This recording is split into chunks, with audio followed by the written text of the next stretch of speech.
Hello दोस्तों, नमस्कार। आज हम लोग आप लोगों से बात करना चाहते हैं अंतर्राष्ट्रीय संबंध के बारे में।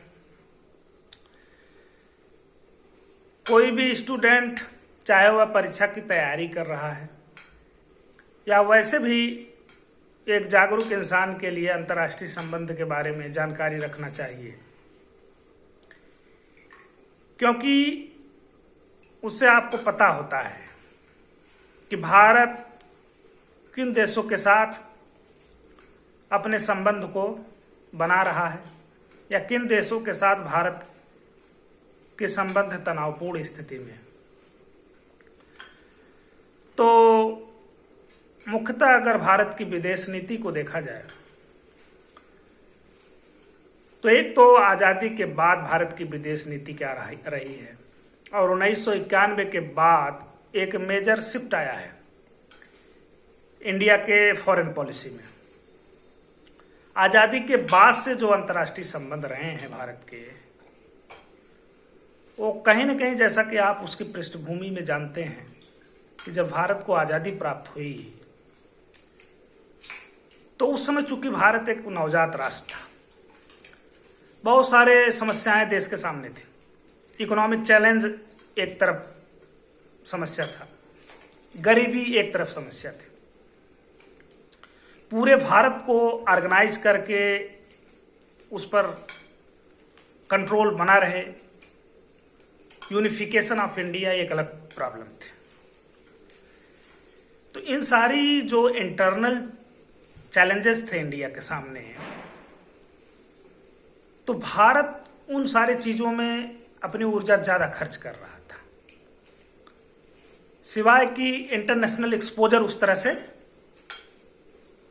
देने के बजाय अपने इंटरनल मैटर पर ज्यादा फोकस करता था।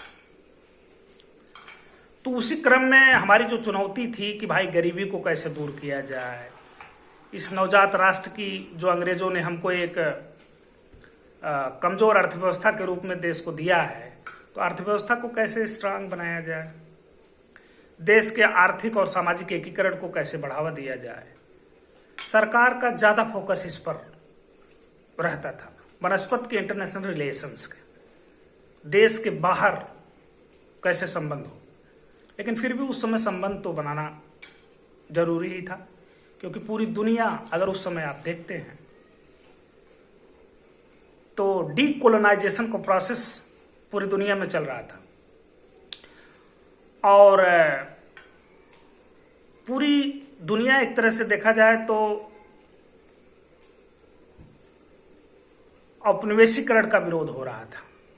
डीकोलोनाइजेशन का प्रोसेस पूरी दुनिया में चल रहा था। ऐसी स्थिति में भारत का जो रिलेशन था वह कुछ देशों के साथ सीमित रहता था, और भारत कहीं न कहीं ऐसा चाहता था कि जो बड़े दुनिया के सुपर पावर हैं उनसे किसी भी तरह का तनावपूर्ण स्थिति न रहे। इसीलिए भारत तत्कालीन जो विश्व की दो महाशक्तियां थी, सोवियत रूस जिसको कहते हैं, यूएसएसआर, और एक तरफ था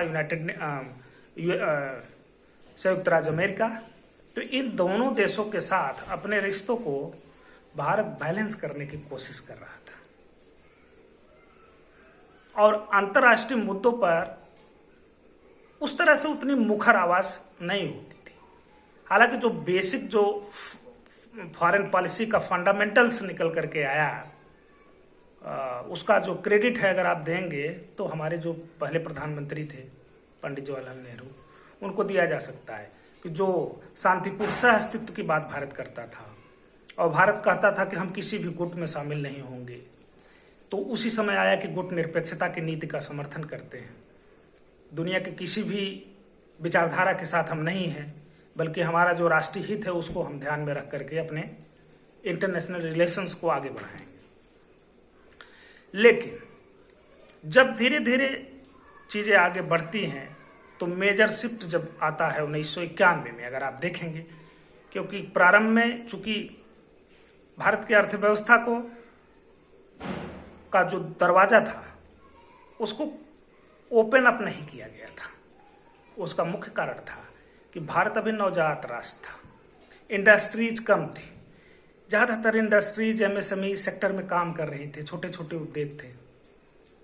ऐसे उद्योगों को अगर भारतीय अर्थव्यवस्था का दरवाजा खोल दिया जाता उस समय, तो शायद हमारे जो छोटे और मझोले उद्योग हैं वो इंटरनेशनल कंपटीशन, बड़े बड़े इंटरनेशनल मल्टीनेशनल कंपनीज से कंपटीशन नहीं कर पाते और वो इंटरनेशनल मार्केट से बाहर हो जाते और आपको फिर बेरोजगारी का सामना करना पड़ता। इकोनॉमिक ग्रोथ उस तरह से नहीं होता, या होता तो फिर वो कहीं एक जगह जाके संकेंद्रित हो जाता। तो इसीलिए अगर देखा जाए तो 1991 के पहले भारतीय अर्थव्यवस्था अपने घरेलू उद्योगों का संरक्षण करने का प्रयास कर रही थी। लेकिन जो 1991 के बाद मेजर शिफ्ट आया, जब भारतीय अर्थव्यवस्था लगातार देखा जा रहा है कि चुनौतियों का सामना कर रही है, पर कैपिटा इनकम कम हो रहा है, आयात करने के लिए पैसा नहीं है देश के पास, फॉरेन रिजर्व एक्सचेंज कम होता चला जा रहा है। 1991 फ्रेजाइल ईयर आप कह सकते हैं, फ्रेजाइल इकोनॉमिक ईयर्स आप कह सकते हैं, क्योंकि वह बहुत ही चुनौतीपूर्ण समय था। भारत के पास आयात के लिए पैसा नहीं था।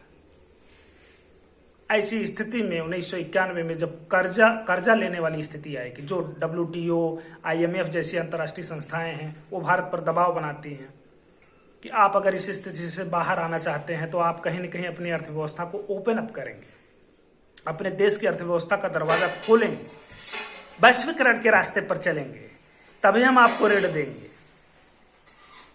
तो ऐसी स्थिति में भारत के पास और कोई चारा नहीं था और तत्कालीन प्रधानमंत्री नरसिम्हा राव और हमारे वित्त मंत्री उस समय के डॉक्टर मनमोहन सिंह, ये दोनों लोग मिलकर के इस चुनौतीपूर्ण स्थिति से भारतीय अर्थव्यवस्था को बाहर निकालने का प्रयास कर रहे हैं, जिसको नाम दिया गया राव मनमोहन मॉडल।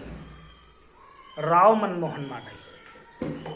तो फिर उन्होंने भारतीय अर्थव्यवस्था का दरवाजा ओपन अप कर दिया, अर्थात कहने का मतलब है कि हम LPG की जो पॉलिसी है उसको अपना लिए। LPG means liberalization, L stands for liberalization, P stands for privatization और G stands फॉर ग्लोबलाइजेशन, निजीकरण और उदारीकरण और वैश्वीकरण के रास्ते पर भारतीय अर्थव्यवस्था निकल गई। और वहां से शुरू होता है कि भाई हमारे यहाँ विदेशी कंपनियां आ सकती हैं, विदेशी कंपनियां हमारे यहाँ आकर के देशी कंपनियों के साथ टाई अप कर सकती हैं। FDI की अवधारणा स्टार्ट होती है कि ज़्यादा से ज़्यादा विदेशी कंपनियां निवेश करें ताकि नई टेक्नोलॉजी आए, देश की अर्थव्यवस्था का ग्रोथ बढ़े। और उसका नतीजा देखा जाता है कि धीरे धीरे 1991 के बाद भारतीय अर्थव्यवस्था तेजी के साथ रिवाइव करती है, फिर धीरे धीरे हमारी स्थिति सुधरती है। अभी एक नया ट्रेंड है, खास करके 2014 के बाद से देखेंगे तो भारतीय अर्थव्यवस्था डिजिटलीकरण की तरफ अग्रसर हो रही है। डिजिटलीकरण को बढ़ावा दिया जा रहा है। ज्यादातर जो भी काम है वो डिजिटल माध्यम से हो रहे हैं। तो जब डिजिटल माध्यम से कोई काम होता है तो वहां पर करेंसी एक्सचेंज तेजी के साथ होता है, वो भी अर्थव्यवस्था की सेहत के लिए अच्छा माना जाता है। फिर तमाम जो इकोनॉमिक जो रुकावटें थी उसको दूर करने का प्रयास किया जा रहा है, लेबर लॉज को स्ट्रीमलाइन किया जा रहा है।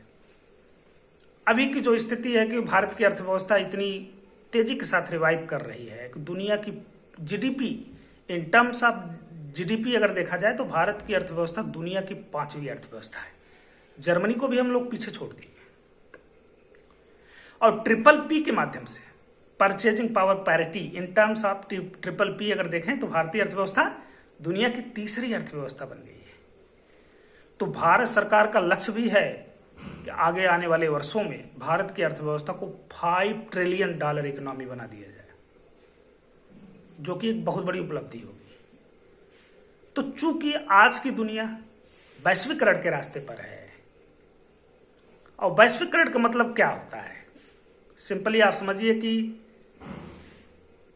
हर देश की अपनी एक राजनीतिक सीमा है, पॉलिटिकल बाउंड्रीज है। बट वैश्वीकरण क्या करता है कि पॉलिटिकल बाउंड्रीज तो रहता है बट कल्चरल एक्सचेंज बढ़ जाता है। खान पान, वेशभूषा, रहन सहन, सभी देशों का आपस में मिक्सचर ऑफ कल्चर आप कह सकते हैं। अलग अलग संस्कृतियों का समावेश होता है वैश्वीकरण में। वस्तुओं का आवाजाही बढ़ती है, सूचनाओं की आवाजाही बढ़ती है, कल्चर का एक्सचेंज होता है। उन सारे रास्तों पर आप चल रहे हैं।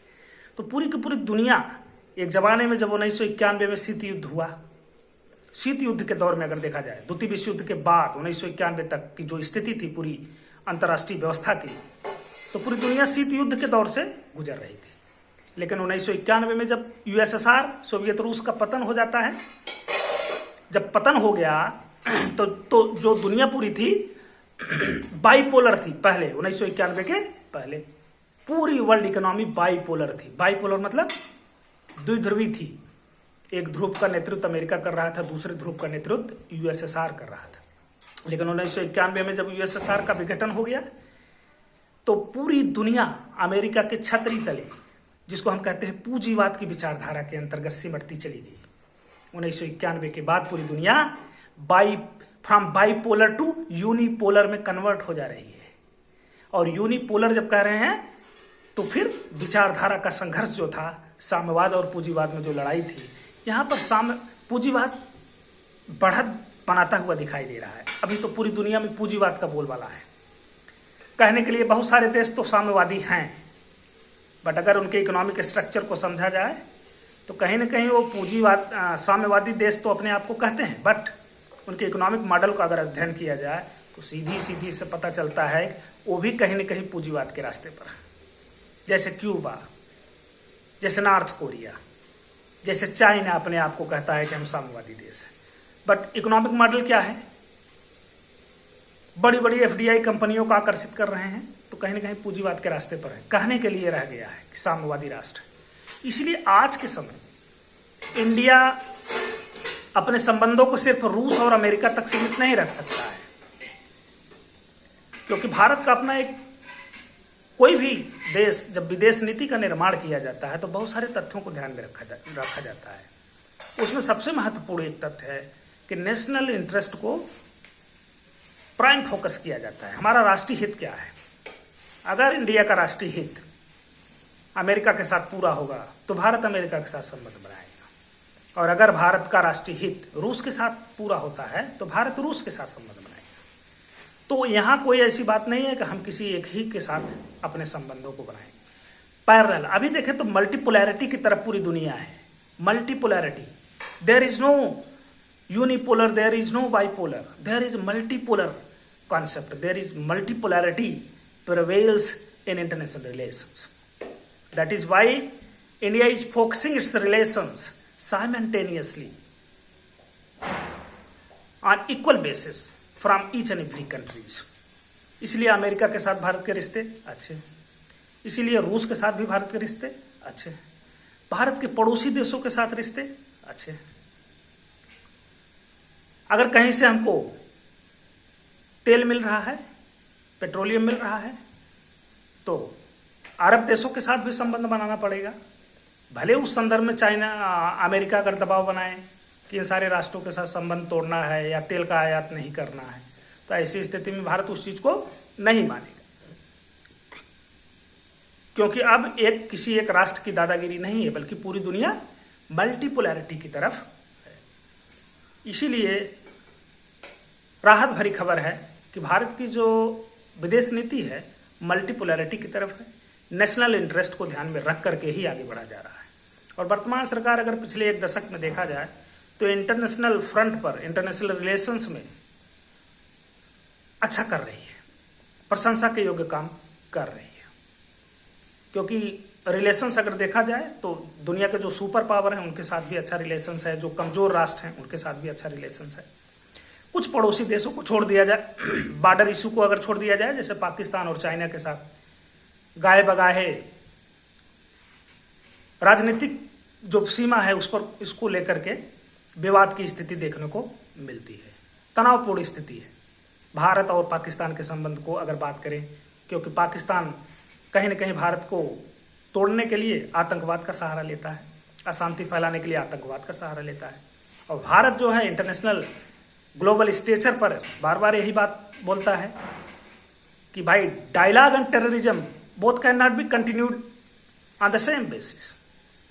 आतंकवाद और वार्तालाप दोनों एक साथ नहीं चल सकते हैं। अगर आप वार्तालाप करते हैं, अगर आप रिलेशंस को नॉर्मल करना चाहते हैं, तो कहीं ना कहीं आतंकवाद के खिलाफ कड़ी कार्रवाई करनी पड़ेगी, आतंकवाद को बढ़ावा नहीं देना पड़ेगा, जो कि इस मुद्दे पर पाकिस्तान असफल दिखाई देता है। कहने के लिए कहता है कि आतंकवाद से हम लड़ाई लड़ रहे हैं, भारत के खिलाफ आतंकवाद का प्रयोग नहीं कर रहे हैं, लेकिन कहीं न कहीं वो भारत के खिलाफ इस तरह की साजिश करता है, भारत के खिलाफ छद्म युद्ध करता है, आतंकवाद का सहारा लेता है। इसीलिए संबंध तनावपूर्ण है। इसलिए ज्यादातर जो इंटरनेशनल फोरम्स हैं वहां पर भारत पाकिस्तान के रिश्ते तनावपूर्ण दिखाई दे रहे हैं। अगर वहीं दूसरी तरफ भारत चाइना के देखें तो वहां भी सीमा पर, जो सीमावर्ती बॉर्डर है मैकमोहन लाइन पर, वहां पर भी विवाद है, वहां पर आपसी झड़पें देखी जाती हैं दोनों सेनाओं के बीच। लेकिन ये हो गया पॉलिटिकल क्राइसिस एक तरह से कहिए। लेकिन अगर चाइना और पाकिस्तान के बीच ट्रेड रिलेशंस की बात किया जाए तो ट्रेड भारत और चीन के बीच बहुत ज्यादा होता है, और दोनों देशों के बीच जो ट्रेड है वो ट्रेड डेफिसिट अगर देखा जाए तो भारत के पक्ष में है, क्योंकि चाइना से ज्यादातर चीजें हम आयात करते हैं और चाइना को हम बहुत कम चीज निर्यात करते हैं। तो ओवरऑल जो ट्रेड डेफिसिट है वो भारत के पक्ष में झुका हुआ है। तो इस पर सरकार को काम करने की जरूरत है कि चाइना से अगर ट्रेड रिलेशंस हैं तो कहीं ना कहीं भारत की अर्थव्यवस्था को एक्सपोर्ट ओरिएंटेड बनाना पड़ेगा। अभी भारत की अर्थव्यवस्था ज्यादातर मामलों में इंपोर्ट ओरिएंटेड है और इसका खामियाजा भुगतना पड़ता है। महत्वपूर्ण जो संपत्ति है देश से बाहर जाएगी ट्रेड के माध्यम से। इसीलिए अगर चाइना को कम्पीट करना है तो भारत को एक्सपोर्ट ओरिएंटेड इकोनॉमी पर ध्यान देना पड़ेगा। उसके लिए मैन्युफैक्चरिंग सेक्टर को मजबूत करना पड़ेगा, तभी आप चाइना से लड़ाई लड़ सकते हैं इकोनॉमिक रिलेशंस के टर्म में। बाकी पॉलिटिकल जो प्रॉब्लम है वो तो अपने जगह है, उसको बातचीत के माध्यम से ही सॉल्व किया जा सकता है, क्योंकि युद्ध नहीं किया जा सकता है, क्योंकि चाइना दुनिया के सुपर पावर में शामिल है। तो युद्ध किसी भी दृष्टि से उचित नहीं होगा कि दोनों राष्ट्रों में युद्ध हो जाए, क्योंकि युद्ध किसी भी समस्या का समाधान नहीं हो सकता है। प्रैक्टिकल बेसिस पर प्रॉब्लम्स को सॉल्व करने की जरूरत है। युद्ध से दोनों राष्ट्रों का नुकसान है और कहीं न कहीं युद्ध के फ्रंट पर चाइना भारत की तुलना में ज्यादा एडवांस दिखाई देता है, इसलिए युद्ध हमारे लिए सही रास्ता नहीं होगा। तो इस दृष्टि से अंतर्राष्ट्रीय रिलेशंस के संबंध में समय समय पर कुछ चर्चाएं होती रहेंगी। कैसा लगा आप लोगों को कमेंट करके बताइएगा। फिर आगे हम अपनी बात जारी रखेंगे। अलग अलग विषयों पर न्यूज एनालिसिस आपका आता रहेगा और आप लोग मेरे प्रयास को बताएंगे और कमेंट करके बताएंगे कमियां क्या हैं, किस चीज को जोड़ा जाए, कहाँ एनालिसिस नहीं कर पाए। खुले मन से कमेंट करिए, उस कमेंट का रिप्लाई करेंगे तो आगे से वीडियो में उसका फिर से सुधार किया जाएगा। जरूरी नहीं है, प्रयास लगातार चलता रहता है। पूर्णता किसी भी व्यक्ति को जीवन में कभी नहीं मिलती है, क्योंकि ज्ञान का अंत नहीं है। There is no limit of knowledge. तो इसलिए हर चीज में सुधार संभव है। इसी के साथ अपनी बात को समाप्त करते हैं। नमस्कार।